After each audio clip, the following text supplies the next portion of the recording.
Bienvenue dans cette nouvelle vidéo. Aujourd'hui, une nouvelle petite vidéo qui va être une vidéo un peu tous les jours comme ça. Je vais faire une espèce de petite matinale où je vais expliquer, bon pas tout le temps, mais de temps en temps un peu ce qui s'est passé la journée d'avant et le contexte économique, un peu tout ça. Donc hier, on a eu une news hyper importante. On a eu les taux d'intérêt de la Fed à 20 heures. Donc le marché se réveille un peu, ça fait plaisir. On a eu Tonton Powell qui ne nous l'a pas mis à l'envers et ça sent très bon. On nous a dit qu'il voyait bien l'économie évoluer vers une inflation à 2%. Ça veut dire qu'on va avoir un bon petit BTC et direction les 110 000. Donc on attaque aussi avec la décision sur les taux d'intérêt hier à 20 heures de la Fed.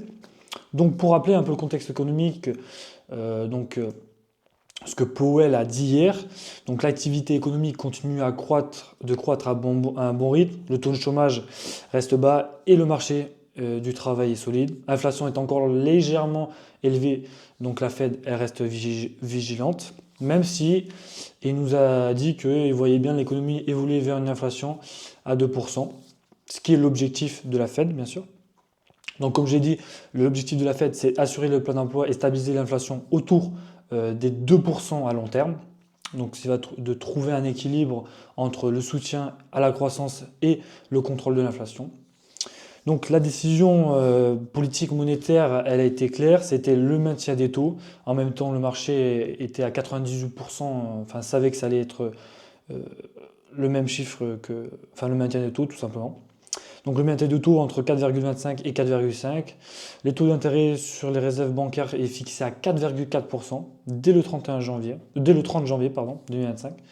Et on a une réduction progressive des actifs détenus par la Fed, donc bons du trésor, dettes des agences, MBS, etc. Donc les actions qui ont été mises en place par la Fed, elles sont simples, c'est une opération de marché pour stabiliser les taux et ajuster la liquidité. On a eu le repo overnight. Donc le repo overnight, en gros, c'est la Fed qui prête de l'argent aux banques en échange de titres, donc obligations, bons du trésor, comme garantie.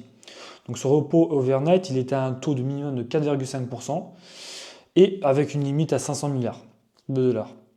À l'inverse, on a eu le reverse repo overnight. Donc ça, c'est la Fed qui emprunte de l'argent aux banques en leur vendant temporairement des titres qu'elle rachètera le lendemain. Donc en gros, le taux a été dit de 4,25% avec une limite à 160 milliards par contrepartie. Donc aussi, on a eu une autre action mise en place, le réinvestissement qui a été plafonné des obligations pour 25 milliards pour le Trésor et 35 milliards pour les MBS. Donc les MBS, pour ceux qui ne savent pas, en gros, c'est le Mortgage Backed Securities. En gros, ce sont des titres adossés à des créances hypothécaires. En gros, ce sont des obligations financières regroupant des prêts immobiliers, pour faire simple. Donc, pour expliquer un peu ce que j'ai expliqué, on va faire une petite parenthèse def un peu économie. Donc, le repost overnight, le reverse repo overnight, etc.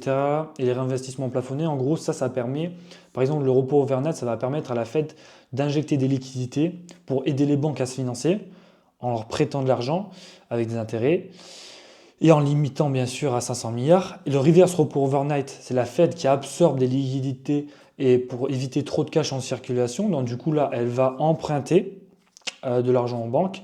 Et le réinvestissement plafonné, ça va permettre à la Fed de contrôler la taille de son bilan et la quantité d'argent en circulation. Donc en gros, ça l'objectif final de ces actions qui ont été mises en place par la Fed, ça va être de stabiliser les taux d'intérêt et d'éviter une inflation ou une crise de liquidité. Elle ajuste les liquidités en fonction du repost ou du reverse repost overnight. Donc la Fed continuera de suivre l'évolution économique et ajustera sa politique si nécessaire. Donc en conclusion, on peut dire que l'impact que ça va avoir sur le marché, ça veut dire que la Fed veut contrôler l'inflation sans freiner la croissance, mais ça pourra limiter la liquidité disponible. Donc moins de liquidité signifie un impact direct sur les marchés financiers et sur les cryptos, notamment sur le marché des cryptos. Donc ça, c'était un peu pour résumer un peu ce qui s'est passé hier. En gros, pour finir là, en conclusion, on aura sûrement moins de liquidité, il faut faire gaffe, mais on est sur une news, on maintient des taux. Je pense que la prochaine baisse se fera assez vite Et le marché l'a bien pris parce qu'on est bien, on est bien remonté. Donc voilà. Donc maintenant, on va aller voir un peu les news qu'il y a eu. Donc on a eu la SEC qui accepte d'examiner la demande de Canary Capital pour un ETF Let's Con Spot. Donc suite à ça, il a augmenté de 10%. Aujourd'hui, un peu plus, 12, 13, il me semble. On a Tesla qui déclare n'avoir vendu aucun de ses 9720 bitcoins au quatrième trimestre 2024. Ça représente près d'1,2 milliard en valeur. Donc ça, c'est une bonne news. Donald Trump qui dit que si la Fed avait passé moins de temps sur le DEI, donc en gros c'est diversité, équité et inclusion, c'est truc écologique quoi, en gros. L'idéologie du genre de l'énergie verte et le faux changement climatique, l'inflation n'aurait jamais été un problème. Il n'a pas tort. On a l'État de l'Illinois qui introduit un projet de loi pour créer une réserve stratégique de Bitcoin. Vous me direz encore un de plus. Et on a une news un peu mauvaise. On a la dominance de l'Ethereum sur le marché crypto chute sous les 11%, le plus bas niveau depuis plus de 4 ans. Donc ça, c'est pas une très bonne news, mais bon. Donc sur le marché des cryptos, on a le Fear and Greed Index qui est à 54% neutre. Le Fear and Greed Index, en gros, c'est la confiance des gens qui sont dans le marché. La dominance est à 58% pour Bitcoin, elle est super élevée, elle est dans de bonne confiance. L'Ethereum 10%, comme je l'ai dit, on est sur des niveaux plus bas depuis plus de 4 ans. C'est mauvais pour nos enfin c'est mauvais. C'est pas cool pour nos portefeuilles, surtout que nous on a déjà reviré la majorité, enfin en tout cas pour ma part, reviré la majorité de mes liquidités dans les altcoins. Vous me direz, quand la dominance du Bitcoin descendra et que les altcoins reperformeront, on sera bien. Donc, que de bonnes news, que de bonnes news. On attend, soyez patients, la patience paye toujours. Donc, Bitcoin 105 000, Ethereum 3200, on a du XRP à 3010, le plus gros shitcoin. Solana 240 $. On a quoi? On a Chainlink qui nous fait un joli 5%, qui a 25 $. On a le SUI qui est 13%. On a quoi d'autre? On a LTC, comme je vais parler, 19%. On a plus de 20%. Il était à 13% ce matin. Moi, je fais la matinale un peu tard, c'est la première, donc les autres seront beaucoup plus tôt. On a Hyperliquid 19%, BK Token 4, BGB, NIR 4,3, Ondo 13%. Voilà, on a Tao qui reste normal, qui a pris 24% en 7 jours. Le Caspa 10, Render 2, 7 pour Fête. On a Radium qui prend 18%. On est vraiment pas mal. Injective 10, ça c'est cool. Jupiter 2. On a vraiment pas mal de tokens que j'ai. Donc ça c'est cool, ça monte, ça monte. Voilà, un peu de shitcoin. Voilà. Rien de bien méchant.